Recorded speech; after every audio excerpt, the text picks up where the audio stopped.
Harrison puts it up. Air ball, shot clock violation. You really have to credit that play to Jessica. Deals like this and offensive confidence that she brings to the game. Coach Joe McEwen says we absolutely needed her to get out of that slump that she experienced in mid-January. Jamila Bates just into the game, gets the bucket and the foul. A chance for the Colonials to take the lead. And you can start to feel that the rest of the team, the balanced scoring attack that George Washington brings into this game is starting to come alive. Jamila Bates sticking around the offensive glass. Gosh, you gotta love the second chance effort by both of these teams.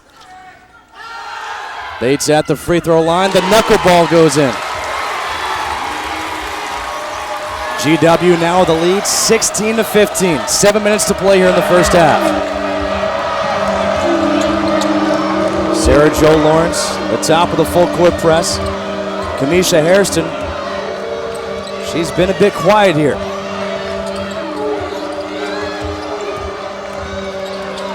Edie back in, Morris looking down low for comfort against Adair. Goes right around her again because Adair has a foul. I'm telling you, I love the way that they are looking to get the ball into the hands of number 42, Lady Comfort for Temple. They're utilizing the foul that Adair is in foul trouble. Adair spun away, looks for Bates, and Bates finishes. What a nice bench player Bates has turned out to be all season long, but especially in this ball game when GW was down. Now they're making a nice run thanks to their bench. These fans chanting defense. 1 point game in favor of the Colonials. 7 seconds on the shot clock. Comfort can't handle it. 3 seconds down low, tipped away. Harrison has to get a shot off. Did not do it. Another shot clock violation. Second one this game, this half, that GW has forced. This is a little game slippage here for Temple, and even though they're only down by 1, remember they had the momentum just 4 or 5 minutes ago. But thanks to some key substitutions for Joe McEwen, some great bench play by Jamila Bates and Sarah Jo Lawrence and other players for GW getting involved, the pace has changed, certainly in favor of George Washington. George Washington going with that full court press has really turned this game around. Tough shot for Sarah Jo Lawrence, does not go. Hairston, who leads her team in scoring and rebound, pulls it down. That wasn't just a rebound, that was a rebound with authority. The kind of player I like, that hustle player. Kamisha Hairston, been enjoying watching her play all season. Had a lot of fun watching Kimberly Beck. So many people in the Atlantic 10 will say Kimberly Beck and Kamisha Hairston arguably the 2 best players in this league. And when they get together on the court at the same time, it's a battle. Sarah Jo Lawrence, the jump stop, out to Kimberly Beck for 3. Back of the rim and the roof about to came off. And that wouldn't have been good because it's freezing rain outside now. We might have gotten some snow flurries. Still a 1 point game, under 5 to play here in the first half. Low scoring, which is what these coaches did expect. Maddox, the pull-up jumper, and Sarah Jo Lawrence with the rebound. Lawrence going strong with the left. No whistle, Adair with a rebound, puts it up, and now GW on top by 3. It looks like Kamisha Hairston may have gotten hit down low. She's a bit shaken up. Lady Comfort and Jessica Adair, the 2 post players who are having a battle in the paint here today, are having to muscle their way to the basket. Neither player laying down on defense and making it easy for their opponent. Boy, it is just so fun to watch these 2 go at it. This is what women's basketball is all about. 2 undefeated teams here in the A-10. Both 13-0. Comfort down low, gets bumped by Adair, and there is foul number 2.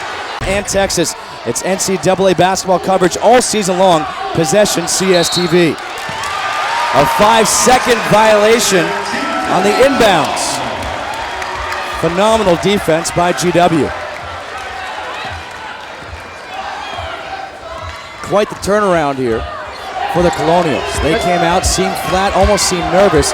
All of a sudden, That now looks like it's Temple. Well, great momentum getter there, thanks to two reasons. One, some strong bench players coming off the bench, and then Joe McEwen doing a nice job of putting a little bit of pressure on the offensive glass. You see a lot more white jerseys crashing the glass. How about Chantel John, who just checked in? Chantel John to the game. Lisa Steele, both for the first time today for GW. Coach McEwen says that I love being able to put Chantel John off the bench. She's one of my strongest post substitutes that I have, and when I call her to go in the game, I get good minutes. She doesn't hurt us defensively or offensively. Again, under 10 seconds on the shot clock. Batted out of bounds, off of Temple, GW basketball. Tammy, looking at Temple right now, it seems like it's taking them a long time every time down the floor to get into their offensive set. And you have to credit GW's half-court defense. See, they've been making some adjustments at these 3 or 4 different timeouts that we've had here in the first half, and that's what they didn't have the first 5 minutes of this game. Temple was really controlling their half-court offense, and GW didn't know what was going on. We saw Whitney Allen get a little frustrated, and Jessica Adair get a little frustrated. She picked up a flagrant foul. They've settled down. They've come into their own. Lady Comfort gets fouled by John, and she'll go to the free throw line for 2. Temple looking for their first points now in over 4 minutes. So both teams in this game have gone through droughts. And typically these are the two players, Lady Comfort and Kamisha Hairston for Temple, that will do much of the damage. The combination of them, the past 14 games, the two have accounted for 50% of their total points. On several occasions, they have accounted for over 50%. So when these two get on the same page, Hairston and Comfort, watch out. They can put up a lot of points pretty quick. Lady Comfort now 1 for 3 at the charity stripe, already having a big game, 7 points, 7 rebounds. Make it 8 points. And she's nearing a double-double almost in the first half. A 4-point lead for GW. Kimberly Beck calls out play number 2. Down low to Chantel John. Going against Comfort, a step back 14-footer. Nearly hits it. Oh, a traveling violation and a collision. Great anticipation by Kimberly Beck. That's a dangerous play if you're her as well. Yeah, and I think that was a tough call because you have to give her a little room to catch the ball and come down with it. And Kimberly Beck read that well. She gave her just enough room. Ashley Morris with the quick first step. She didn't even see Beck in her presence. I don't think you want John handling the basketball all the way out there.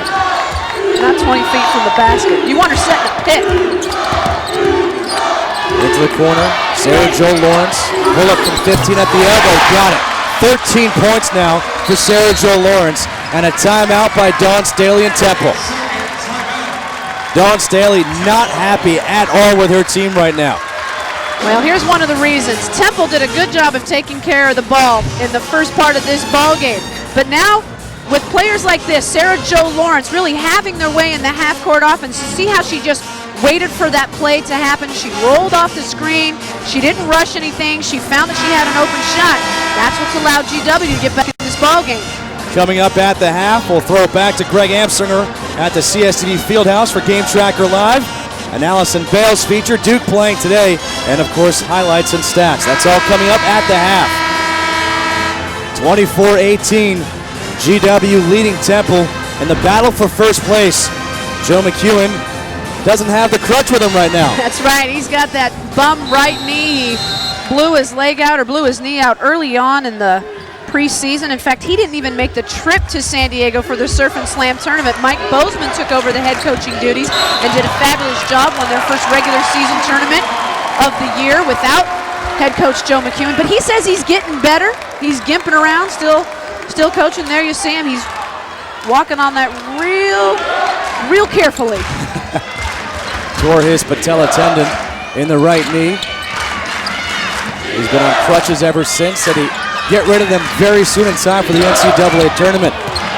Strip by Maddox. Here comes Hairston going right at Cole and finishes. Nice move by Kamisha Hairston. That's their first field goal in over 4 minutes. That's the player you need to get you right back in this ball game and get you a lift. As Bates is going to be called for the travel. Great heads-up call. She shuffled her feet and made a move to the basket. The referees for today's game, Tom Donaher, Greg Small, and Bonita Spence. Bates goes out, back in.